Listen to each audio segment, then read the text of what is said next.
Hello, welcome to Boardroom Shift, the video series sponsored by the Board Harbor Foundation, where we bring together leaders who are interested in demonstrably high-quality corporate governance. I'm your host, Edmund Green, the co-founder and chairman of the Board Harbor Foundation. Today's special guest is Greg Porter, an expert in cybersecurity. He's done a lot of work at the intersection of governance and cybersecurity. I've known Greg for nearly 2 decades, and he's done a tremendous amount of work in this space, beginning back when he and I were both colleagues at KPMG. And in addition to the wealth of knowledge that he has from his experience in this area, he also teaches cybersecurity in the master's program at Carnegie Mellon University and is a recognized leader and expert in the field of cybersecurity. And so, Greg, thank you so much and welcome. Yeah, thanks very much for providing the forum, Edmund. I appreciate it and delighted to be with you here today. Awesome.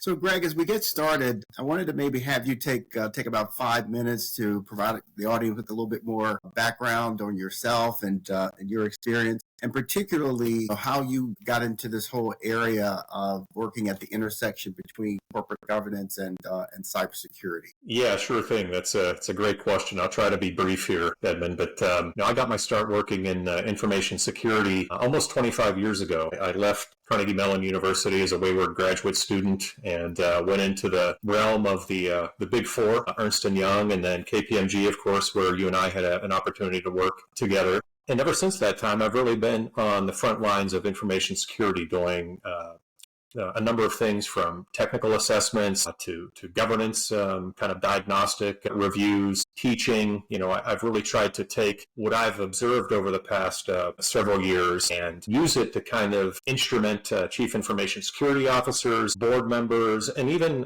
security analysts. And so kind of how I got at this intersection, you mentioned with the board and cybersecurity. Interestingly, this also started kind of a number of years ago. And one of the things I noticed sometimes when we'd go and do risk assessments or technical assessments, we would debrief with the technical team members, maybe your security or network admins, your chief information security officer, security managers, and that's all well and good, Edmund. And of course, that needs to happen. But what I noticed is that, typically, there was very kind of limited visibility from our perspective as kind of objective third parties into how our assessment findings were conveyed to other leadership stakeholders, for example, board members and other kind of interested directors. And what I found actually is in organizations that are more sophisticated, you kind of have that good collaboration between the chief information security officer and the board members. So it's kind of this collaborative discussion, and I think it's kind of a full duplex communication, if you will. In other words, the chief information security officer has done a good job of kind of articulating cyber risks to the board, and in turn, those board members are kind of informed with the right questions to kind of establish accountability and to ask of the information security officer. And that should be a simple discussion, Edmund, and I don't want to insult anybody's intelligence, but, given that cyber is a relatively kind of new field, it's certainly not been around, as you know, as long as practices, maybe relative to something like financial services or internal audit. And so sometimes what can happen is you kind of have this challenge where you have directors, very smart people who want to kind of maintain that fiduciary oversight of the organization, but they have a chief information security officer that's maybe too bogged down in kind of technical details. And so where this starts to hit home for boards is, we as cybersecurity professionals, as chief information security officers, need to make sure that we're acting as that translator of cyber risk to the board so that we're informing the board in clear, pragmatic business terms, what is the risk to the bottom line of the organization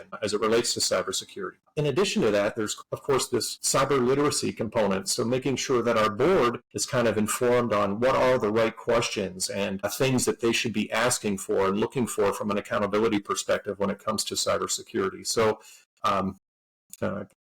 hopefully that's helpful, but let me pause there and see if that hopefully made sense. It does. It makes a lot of sense. And I know in the work that we've been doing in the board governance space over the years, to your point, one of the biggest challenges that boards have is in that communication exchange between themselves and the cybersecurity experts. And to your point, a lot of times the folks with the expert knowledge are unable to translate that into a language that boards can understand, recognizing as well that boards by definition, they don't have and shouldn't have operational level knowledge of the organization. There's this whole notion of nose in, fingers out. And so, a lot of times what I've observed is that, the cybersecurity experts will come in and they'll start talking and the eyes just glaze over. Board members just, have no idea what they're talking about. And I think it's a really, really important skill. And I know you have that skill to be able to translate the cybersecurity issues in such a way that that you can bring it down and help boards to understand what are the things that they should be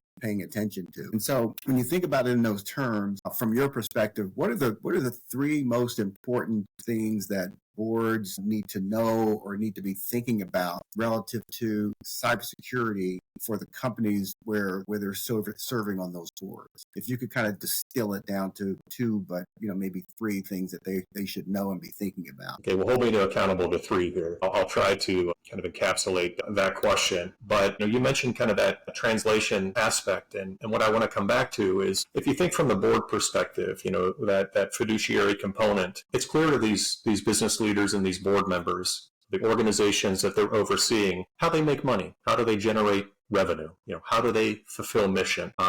And that tends to be very clear for most boards, at least the boards that I've encountered. But Edmund, I think one of the challenges there, if we understand how we generate revenue and how we make money, if we start to kind of peel back the layers of the onion, and this applies to most organizations today, whether it's a Fortune 500 business or a startup, what I'm getting at is what technology assets are driving mission fulfillment, revenue generation, revenue preservation. That needs to be unequivocally understood, not just by your executive team members, but by your board, particularly when you're in an organization that may have tens or hundreds of thousands of distributed endpoints. It becomes kind of a fallacy to think that we can apply the same level of protection to every single asset, mobile devices, cloud service providers, on-premise assets, and have that consistency of application. However, what we should be doing is really having that understanding of how we kind of fulfill mission, how we generate revenue, and what are those tier 0 and tier 1 assets. In other words, if we absolutely have to protect anything in the business from a cybersecurity and from a risk management perspective, it really needs to begin with those critical assets. And my hope is that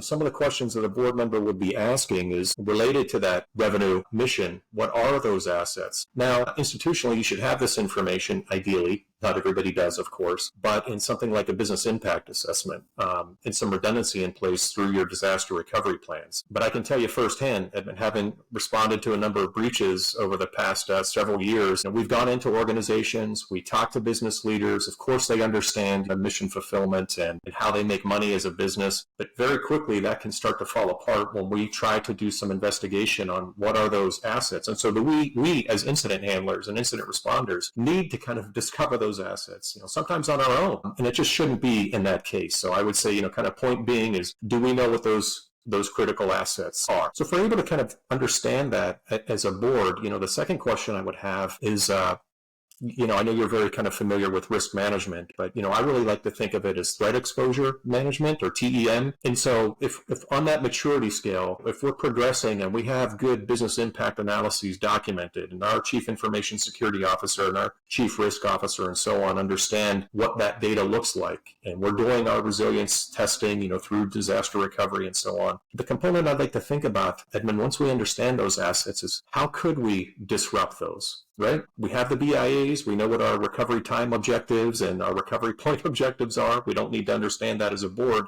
But what I want to know as a board member are, what are the threats that we need to be concerned about from an oversight perspective? And kind of that third point, or maybe related to number 2 around threat exposure management, is what are we doing about it? Right? So in other words, you can have all these threats that may impact your business, And as your members understand, we don't have an infinite budget. We need to be able to prioritize on what are those threats most present to the business and how are we going to manage that. So you see where this is going. If we can really start to articulate, clearly understand what the threats are to those tier 0 and tier 1 assets, those most important to mission fulfillment, we really start to give ourselves a good fighting chance of defending against, these threat actors, ransomware-based attacks, and, so many things that are yet unforeseen. But we need to start there because it just becomes so very noisy in an organization if we try to take this approach of, at the end of the day, as I like to say, it's a keyboard and not a magic wand. We really need to kind of focus on those critical assets. And I can't stress that enough really to any board. And I think,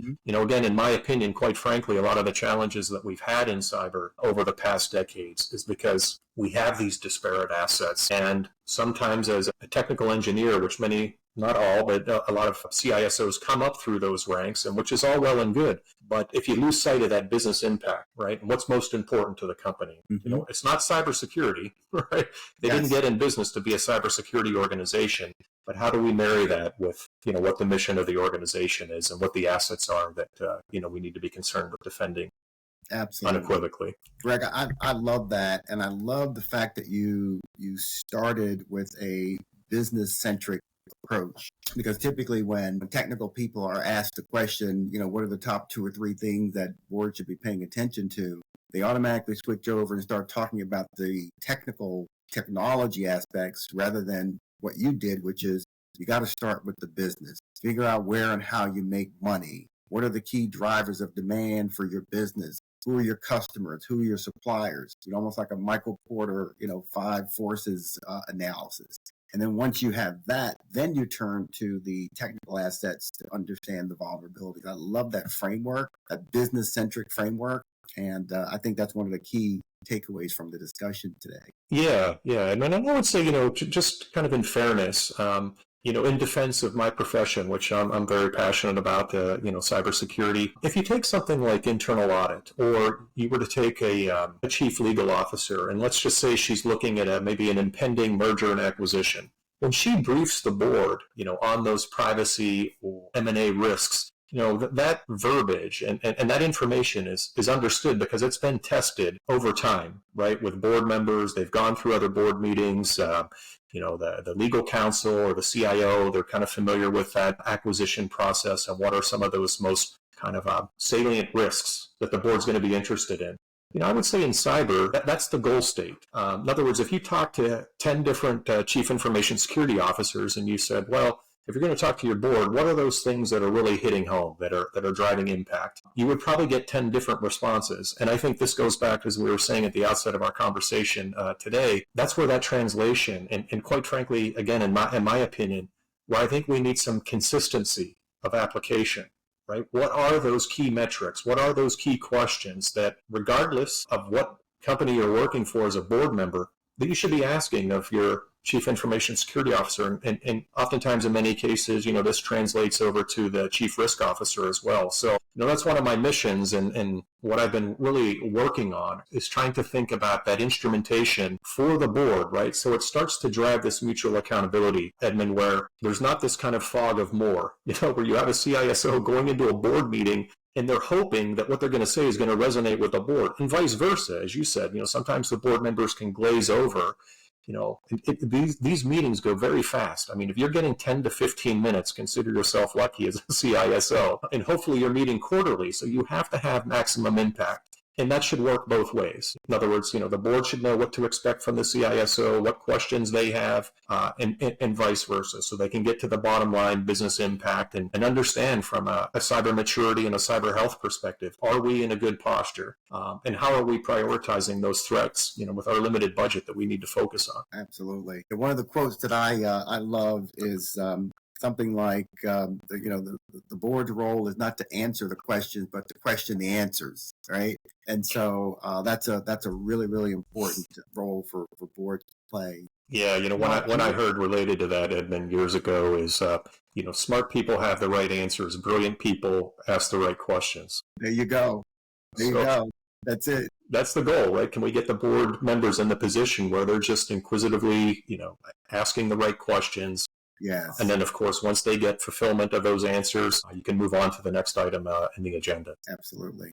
So I'm going to turn to the elephant in the cybersecurity living room, which is artificial intelligence. And I know that you are doing a tremendous amount of work in terms of bringing together those elements, on behalf of the board, and recognizing how the so-called threat landscape is changing as a result of artificial intelligence. And so can you talk a little bit about how artificial intelligence is changing and impacting the cybersecurity threat landscape, and what boards need to be thinking about in order to get out ahead of those challenges? Yeah, sure thing. I mean, anytime there's a disruptive technology, if you remember years ago, it was mobile devices coming into an organization, bring your own device. And oftentimes our community, our workforce members make those decisions on behalf of the organization. Oftentimes, I'm not saying this is right, well before we're able to get frameworks and policies in place to kind of govern those aspects of behavior. So my hope is that if you just kind of use something like that, a BYOD, as maybe a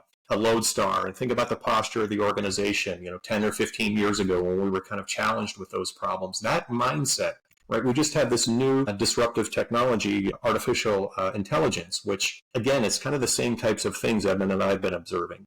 Members and workforce members are already using this technology, be it ChatGPT, Grok, Microsoft Copilot. These agents and these applications are getting deployed to endpoints. And that doesn't mean that's a bad thing. I often say about AI, it's the best assistant I've never had, right, prior. Mm-hmm. So I use it every day myself. However, from an enterprise perspective, the same rules apply, and rules that you well understand and that your colleagues understand, and that is good governance. In other words, before we start agreeing to deploy these agents and this technology into our environment, what oversight do we have? And not just from a board perspective, but from our executive level. And one of the challenges, again, in fairness to this aspect, is there are limited frameworks now in terms of how you should govern artificial intelligence. One of the things that I would really direct your constituency to is something like the International Organization for Standardization, or ISO. They've come out with a standard in 2023. And I'm not saying these things for the sake of standard. What I'm really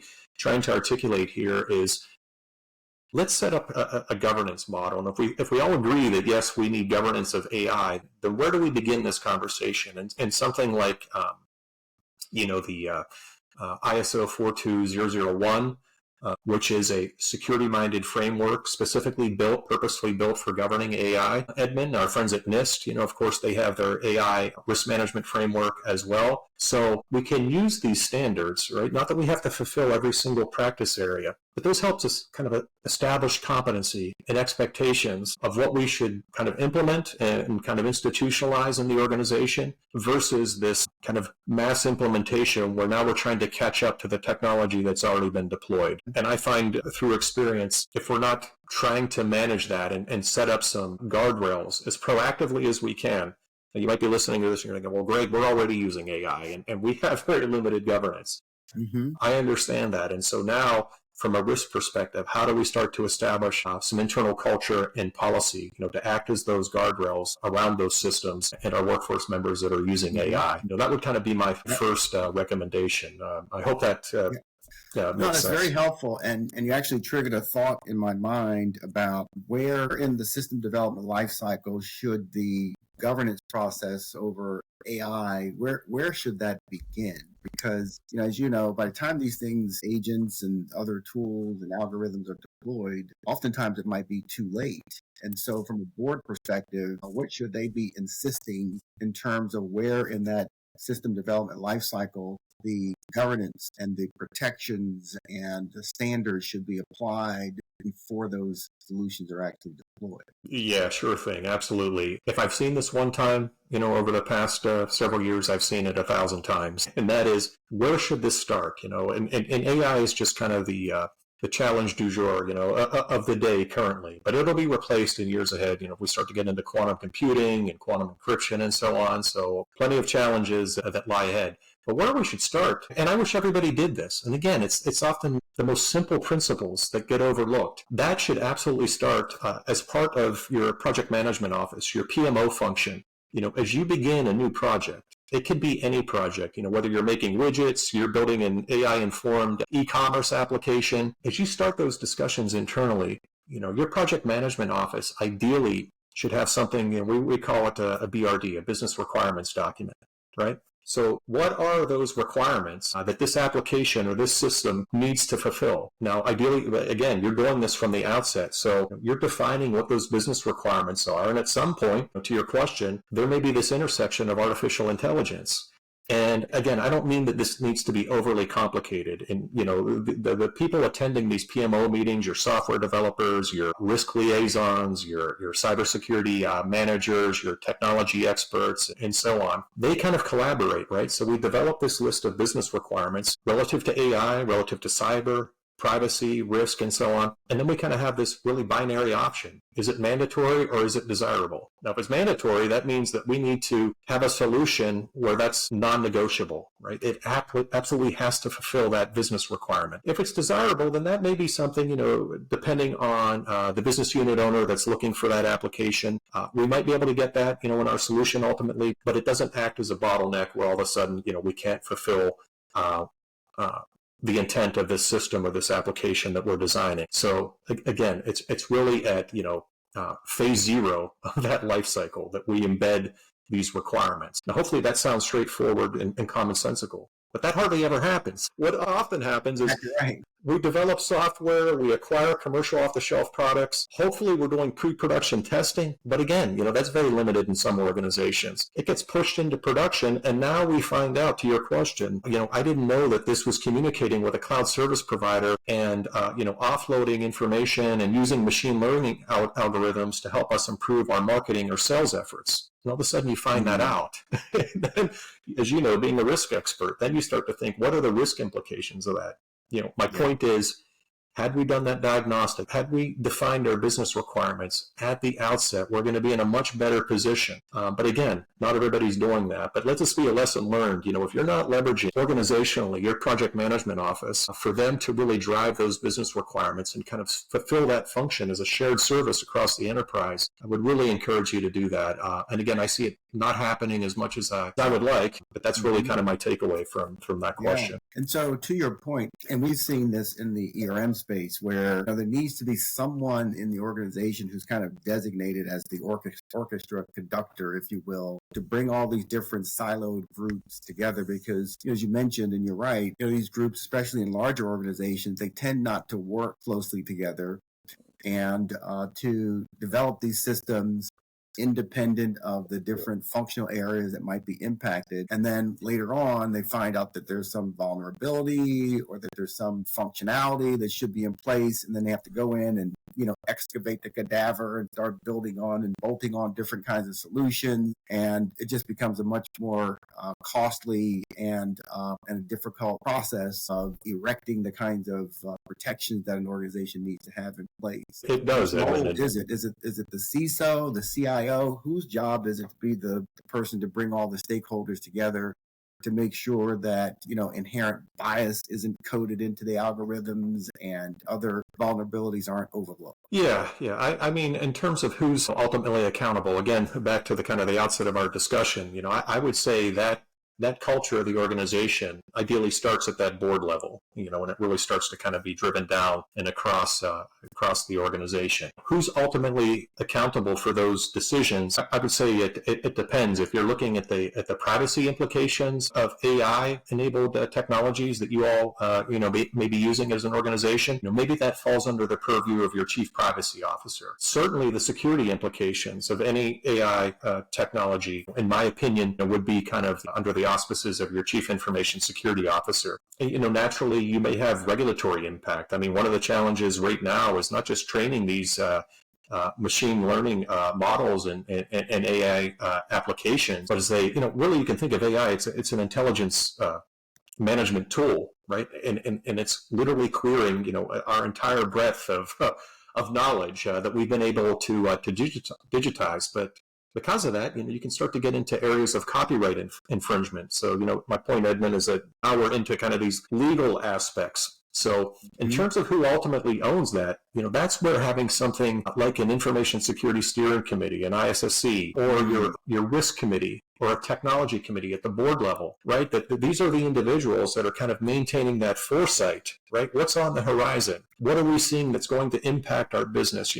I almost say that really smart directors, are kind of the closest that we get to almost like savants, or their ability to predict the future. It's not like Nostradamus that they're, able to see that in their crystal ball or what have you. But what they are doing is, through their own education, experiences, and their collaborative interactions with these different committee members, they're able to kind of think about from a governance standpoint and risk appetite, how should we be managing this AI disruption in our business? And so I think accountability kind of starts at that board level, and then you can kind of figure out from there, what aspects of that AI implementation, who's going to own what aspect. And the final point I want to make, which I, kind of mentioned earlier, once you kind of drive that down to the executive leadership and middle management teams, that's where your PMO role becomes so critical, right? Because they are the individual or the group that's tasked with organizing all those internal thought leaders, defining those business requirements, establishing those milestones, and then driving that accountability. Hey, Edmund, you're the CISO, you're the chief risk officer. You said you were owning risk when it comes to AI in this particular application. Can you give us an update as an example, right? Boom. I mean, simple, easy, that translation occurs hopefully, but if it doesn't start at that level and you don't have that PMO function that's mature, you get into this situation where, and incidentally, team, we've been looking at these issues for years. If you remember back to the capability maturity model integration, CMMI, now I don't really want to bastardize that model, but it turns out there's a simple equation. If you define your business requirements and you embed them into the business process, at inception or that early kind of stage 0 or stage 1, it's a heck of a lot cheaper than trying to retroactively go back once this application or system is in your production environment. So I've really tried to underscore that with my clients, with the directors that I talk to, with the PMO organizations that I interact with, kind of appreciating what individually each of these people are bringing to the table and how do we maximize their skill set to better manage and optimize risk in our environments. Got it. That's perfect. Thank you, Greg. Those are really, really valuable insights. And, I want to turn now to workforce development. And, as you kind of do some poking around out there, you hear about how there are just thousands, hundreds of thousands, if not millions of cybersecurity roles, jobs that are vacant. And so can you talk a little bit about the shortages of talent in the cybersecurity space, and if you have any perspective on approaches that companies and maybe even government entities can take to help close those talent shortage gaps that exist out there? Yeah, that's certainly a challenge. If you look at something like ISC Squared, which I'm a member of as a cybersecurity professional, each year they put out their cybersecurity workforce study. And as you mentioned, I mean, it's not far off. Globally, we're talking hundreds of thousands of jobs that have open recs, but we haven't been able to kind of find the fulfillment. Who is the skilled resource that we need to hire there. But this really goes back to kind of some of the similar challenges that we see at the board level and kind of that management perspective, Edmund, and that is because cyber is still developing as a profession, our universities, I mean, gosh, I'm dating myself, but that's 25 years ago since I was in graduate school. Cybersecurity, man, I feel old. I had more gray hair. But my point was, when we took classes on information warfare as graduate students or attacking systems, it was very nascent and kind of emerging. I mean, it was an understood discipline, but that was understood by few. That has certainly grown. And in fact, one of the things maybe your leaders can look to for guidance, we have to define what are the workforce requirements we're looking for per position. In other words, if I need to hire a security operations center analyst, what should I expect that individual to do? What if I need to hire something like a red team member or a threat intelligence analyst? Well, NIST several years ago established something called the National Initiative for Cybersecurity Education. You can just look up the NIST NICE framework, NICE. And really the thrust of that was to start to baseline some of these essential requirements. And so finding those people is also a challenge. Right, so we can define the skill sets that we're looking for, but the problem is, the larger companies, the AT&Ts of the world, the Splunks of the world, they're trying to, the KPMGs, of course, the list goes on and on. They're really trying to acquire that talent as quickly as they can. So it kind of puts us in a situation where how are we training?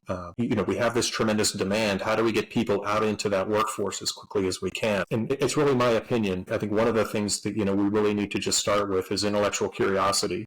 I don't care if somebody has a PhD, master's degrees, or, didn't even finish high school. If they're curious, just like any other profession, we can kind of teach them, those key aspects of cybersecurity that they need to be involved in. And my hope is that we're identifying these people at a much kind of earlier stage. And high school is a great place to start. And we are seeing more of these kind of cyber centers of excellence at universities. I mean, there's certainly more of them than there were 25 years ago. The National Security Agency and our federal government has done a great job of funding those COEs. The other aspect, I would say, it's people like you, people like me, trying to give back to the community and reaching out to and identifying those people who might be curious and maybe are looking even for a career change. How do we get them up to speed and kind of understand where they might be able to help the organization and with impact? I can tell you over the years, some of the most effective cybersecurity professionals that I've met, they didn't have formal training. Yes. It was just that intellectual curiosity. And I think that, applies across industries. If they have that passion, if they're curious, we can teach them. And I think that the quicker and the more agile we are at identifying who those resources are, the better off we're going to be. Absolutely. Well, does that help, Edmund? Was that a question? Absolutely. And it means a lot, Greg, coming from someone like you with your background and, the sort of, I call it weapons grade talent and skills that you have in the space. It means a lot to hear you say that there are these pools of untapped talent that are out there, folks, from underserved areas, veterans, et cetera, who have the aptitude and can learn the skills that are needed in order to help fill these talent gaps. That's really, really, really important. And I think I might have mentioned that I'm working with an organization, Console USA, that is doing just that in the space. And so that's very encouraging to hear you say that. Yeah, I mean, there's a quote I heard a number of years ago by E.M. Welsh. I can't remember, but he basically, the quote is, give me one person with passion is better than 40 people merely interested, right? Mm-hmm. And so if you can identify that individual, and, to your point, and regardless of socioeconomic background, and again, whether they have a GED or advanced degrees, if they have that passion, if they have that curiosity, we can, without question, we can teach them. And, as you know, I mean, cyber is one of those upwardly mobile fields where, man, they just get in on the ground floor, maybe as an analyst. There's so many different directions they can go now, whether they want to maybe go into governance, risk, and compliance, or kind of maintain their technical acumen with technically testing systems, software development, et cetera. So, we're just scratching the surface. We don't have enough time to cover all the various fields, but there is opportunity. I would encourage any young person or your directors that might be listening, if they have family members, to reach out or, think about those things. Can I make one final point, Edmund, regarding education? Because to me, it's really, one of the genesis, as for this conversation here today.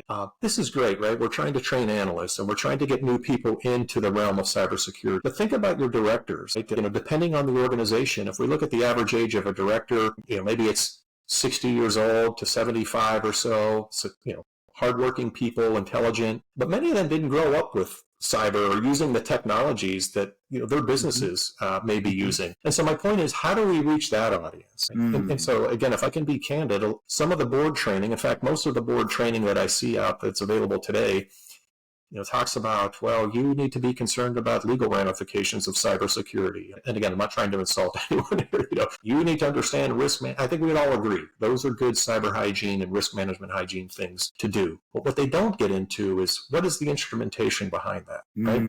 Remember when I said at the outset, and you kind of echoed this, what are the questions I should be asking as a director, right? And what is the metric or the measurement that if I ask the question, if I were to also, not everybody's going to ask for this level of validation, but if I were to ask my risk officer or my chief information security officer, we talked about this last board meeting, or we talked about this 6 months ago, what measurement do you have? I'm just curious, how effective is this being implemented across the enterprise, right? Yes. So you ask them a good thing to do, what validation, what measurement do you have? And so, I'm really focused on developing training, again, to be that translator, but to give that level of kind of instrumentation and oversight to any board member that they can start asking those questions and feel confident, once they have those answers from their executive team leads and their various committees, they can really get a good snapshot of the security posture of the business. And that's ultimately what we're trying to do at the end of the day. Brilliant. Well, this is fabulous. And so, Greg, as we wrap up here in the next 3 to 5 minutes or so, And you've given us some great takeaways here: business centric, asset focused, paying attention to threats and mitigation. And so, are there any other key takeaways that you would want this audience to have top of mind as we wrap up the discussion? And then the other thing is for folks who might be interested in learning more about what you do at Allegheny Digital. And I apologize, I forgot to mention that, you founded your own firm about 15 years ago, Allegheny Digital, where you're the CEO, and done a tremendous amount of work servicing clients in the space. So, what are the other takeaways that you would want them to have coming out of this conversation? And then where and how can people find you to learn more about your business and how you might be able to help them? Yeah, I can't believe it's been that long ago. That was my whole impetus for leaving KPMG all those years ago, and was to start Allegheny Digital. And of course, I guess the somewhat serial entrepreneur that I am, I have started a new focused organization. To answer your first question, one of the places that I'm really kind of adamant that an organization start is improving cyber literacy at the board level. And just to put my money where my mouth is, I don't want to evangelize something. Oh, Greg, yeah, I think you're right. That's probably a good idea. And then not have a solution. So I started an organization called boarddefense.io. And board defense, we really look at that threat surface from a director's point of view. The reality is in 2025 and maybe sometime before 2025, directors are a target. Threat actors are interested in their behaviors, who they speak to, what their connections look like. And so from a threat management surface, we really need to understand that from a board perspective. And so this gets back to one of the areas that I think boards can focus on is measurably improving cyber literacy at the board level and seeking training and professionals. Of course, this is a bit maybe self-validating, but if I agree that that's a good idea, and I want to educate my board members, where can I go to get that training? And I try to be agnostic here. There's a number of organizations that are doing this very well. The NACD, as an example. But at Board Defense, we've tried to kind of take a little bit of a different lens on that and look at it from an adversarial perspective, but also from that measurement component. So I think that's, a good place to start. In terms of, if that rings a bell, if somebody is curious about that, they can find us info at boarddefense.io, send us an email. And the last point I'll make, Edmund, we're working very hard to kind of get our training online, and we're hoping to have that done here at the end of the month, so they can go to the boarddefense.io website, express their curiosity, sign up for the class. It'll all be linked from there. Awesome. Yeah. So again, appreciate the forum here this morning. Excellent. Well, Greg, thank you so much for your time and deep insights. We really appreciate it. The valuable insights that you provided. And thanks to you as well, to the audience, for your time and attention. Again, this is Edmund Green, Chair and CEO of Board Harbor Foundation. Thank you for your time and attention, and we'll see you in the future with future sessions that we'll be posting up. Thank you so much. Take care. Yeah. Bye-bye. Yeah. Thanks very much, everyone. Thanks, Edmund.